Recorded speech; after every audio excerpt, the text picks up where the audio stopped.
Hi అండి. ఈరోజు నేను మినపప్పు తీసుకోవటం వల్ల బెనిఫిట్స్ ఏంటో చెప్పబోతున్నాను. మినపప్పు హెల్త్‌కి ఎంతో మంచిదండి. మనం రెగ్యులర్‌గా మినపప్పును ఇడ్లీ, దోశ, వడ, సున్నుండలు చాలా రకాలుగా చేసి తింటుంటాం. ఇన్ని రకాలుగా ఉపయోగపడే ఈ మినపప్పులో ఎన్నో ప్రయోజనాలు ఉన్నాయండి.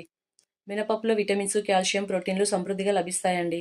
మన శరీర నిర్మాణంలో వెన్నుపూస చాలా కీలకం. వెన్నుపూస బలంగా ఉంటేనే మనం నిలబడడం, నడవడం అంటూ చేయగలం. అంతేకాదు ఒంటిలో అన్ని రకాల క్రియలకి ఈ అవయవం చాలా కీలకమండి. అంతటి ప్రాధాన్యత కలిగిన వెన్నుపూసకు శక్తినిచ్చే ఆహారాల్లో ఉత్తమమైనది మినపప్పు. కావలసినంత ప్రోటీన్లు ఇందులో ఉంటాయండి. ఎముకల బలానికి ఇది చాలా మంచిదండి. జాయింట్ పెయిన్స్ ఉన్నా తగ్గుతాయి. అందుకే వారానికి 2 సార్లు మినపప్పును వంటల్లో చేర్చుకోవాలి. ఇందులో ఉండే ఐరన్, కాల్షియం వల్ల రక్తహీనత, థైరాయిడ్ సమస్యలు తగ్గుతాయండి. మినపప్పు తీసుకోవటం వల్ల తలనొప్పి, జ్వరం, ఇన్ఫ్లమేషన్ వంటి సమస్యలు దూరమవుతాయి. వీటిలో తగినంత మొత్తంలో ఇనుము లభిస్తుంది. ఇవి ఆర్థరైటిస్, అస్తమా, పక్షవాతం వంటి సమస్యలను తొలగించడానికి సహాయపడతాయండి. గుండెను ఆరోగ్యంగా దృఢంగా ఉంచేలా చేస్తుంది. శరీరంలో ఎనర్జీ లెవెల్స్ పెంచడానికి సహాయపడతాయండి. మీకు ఈ వీడియో నచ్చినట్లయితే ప్లీజ్ సబ్స్క్రైబ్ చేయండి, లైక్ చేయండి, కమెంట్ చేయండి.